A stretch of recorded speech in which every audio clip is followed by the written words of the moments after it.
A little job too. My name is Peter Marcazzani, 65 Davis Avenue. I just want to really add my voice more than anything else to what Kathy and Abel Canestrino said. I think it's an issue really with with many of the matters in the city, I think, where the council has to come to grips with taking charge. It may very well be in terms of the police department, ongoing litigation is litigation, but there are certain things where we have to address capabilities. You know, can a person still perform his or her job, or should something be done that requires more action on the part of the council as opposed to just some of the other, department heads. Just for the record,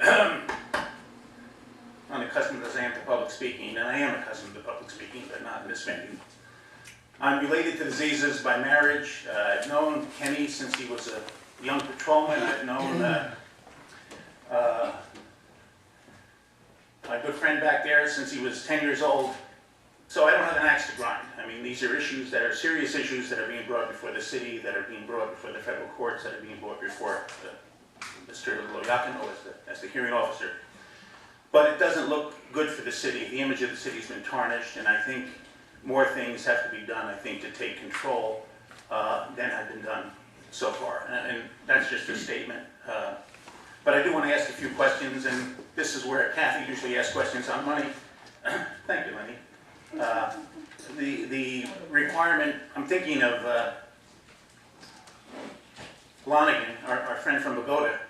You never buy a fire engine until you find out you don't have enough to put out fires, or a couple of houses burned down. Absolutely absurd. The appropriation for a new apparatus, I mean, is this something that comes out of the normal budget from the fire department as part of the planning methodology, or is it something that kind of sneaks up on us? And I guess there are contingencies that go along with this, like when is it required? Everybody wants new toys. My brother-in-law used to be the fire chief in town here. I always asked him that question. I said, if you want a new toy, can you get one?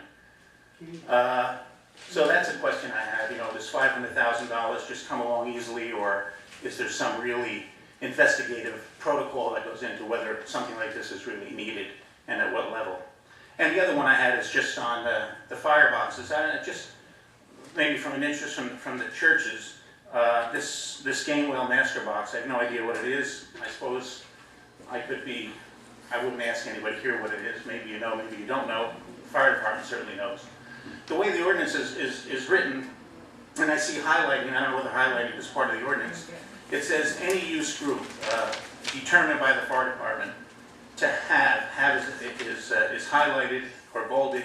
An elevated life hazard, I would think elevated life hazard would be bolded.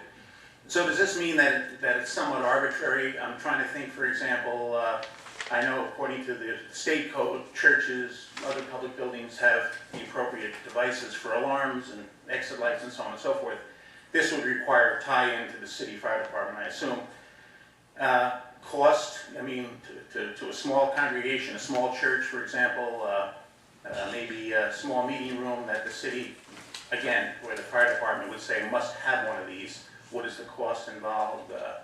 Who makes that determination? So basically just looking at the fire apparatus and the Gamewell boxes, what we know about those and how they would come into play. Thank you. Steve?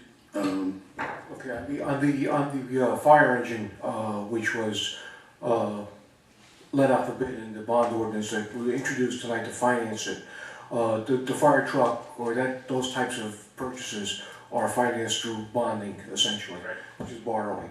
So no, other than what the debt service is on those bonds over the life of that piece of equipment, that portion that is in your current budget, obviously the great bulk of it is not in the current account.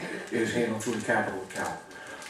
Now in terms of do we just decide, or does the fire department say, come and ask for a toy? No, there's a schedule and there's a 5-year plan on when purchases should be made, what needs to be retired, what the ages of equipment. This particular purchase was put off a year. We stretched out the service on the truck or the engine, which it is replacing by a year, to try to put off the expense.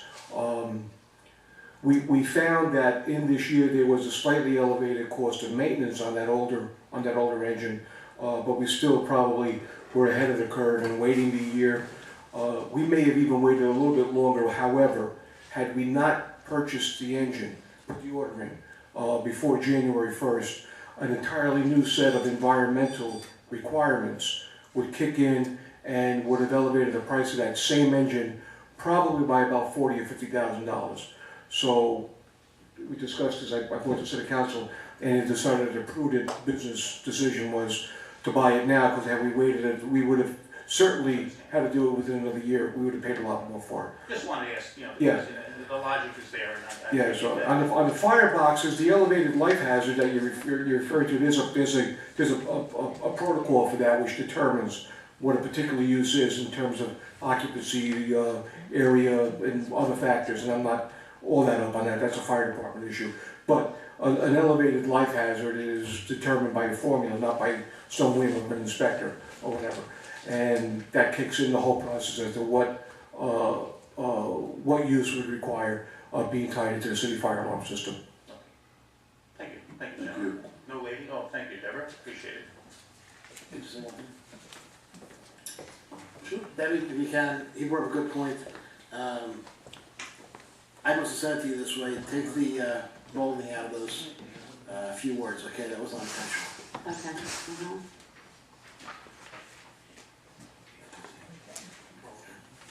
Okay. Is there anyone else that would like to speak? Mayor, can I use a free card for a short question? No, No? no for sure. All right. I'll get you next time. Yeah, of course, we'll be here. Seeing no one, can I have a motion to close the open? Over. Huh? All in favor? Aye. Any opposed? Any comments from the, Couple of things, the energy savings. I know working at the hospital, we had the company H2 Technologies and worked with public service and came into my building at 20 Prospect Avenue where I work, and the savings was significant just by doing lighting. They also did some water things on refrigeration, ways to save water through cooling. But it's the right way to go. It's the the green methods. I look at all these lights in here. You don't think they cost a lot of money, but they do, and they're on a lot. And with the amount of city buildings out there, I'm sure we can save significantly by changing our lighting. Secondly, I would like to talk about the employee. First thing I wrote when it was brought up, need employee manual. I mean, again, I work at the hospital. It's the first thing they give you when you're hired. Tell you better read it, you better know all the policies. The policies are constantly updated. And when they're updated, you're told what they are.